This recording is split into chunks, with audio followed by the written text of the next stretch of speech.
अरे जय शिवराय. नमस्कार मंडळी. प्रत्येक महाराष्ट्रातल्या नवयुवक पिढीने तसेच धर्मकार्य शिवकार्य करणाऱ्या प्रत्येक माणसाने स्वतःचा व्यवसाय डेव्हलप केला पाहिजे. याच अनुषंगाने आम्ही एक नवीन व्यवसायामध्ये पदार्पण करत आहोत. तुमच्या सर्वांच्या आशीर्वादाने, तुमच्या सर्वांच्या साथीने. असा व्यवसाय ज्या इतरांच्या आठवणींचा आठवण उजाळा करून देतील, अशी एक व्यवसाय ज्या आठवणींना पण आठवणी ठेवत. आणि या पद्धतीचा एक व्यवसाय लवकरात पुढच्या काही दिवसांमध्ये आम्ही तुमच्यासाठी घेऊन येत आहोत. खास लवकरच त्याच्याबद्दल पुढील व्हिडिओमध्ये तुम्हाला मी त्याच्याबद्दल माहिती देईलच, तेवढी उत्सुकताही आहे.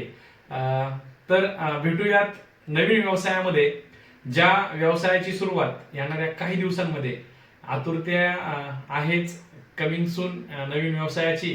तर येणाऱ्या काही दिवसांमध्ये हाही व्यवसाय आम्ही लवकरात लवकर तुमच्यासाठी घेऊन येत आहोत. तुमच्या सर्वांच्या साथीची गरज आहे. तरी पुढील व्हिडिओमध्ये या संदर्भात तुम्हाला डिटेल्समध्ये माहिती मिळेल. जय शिवराय.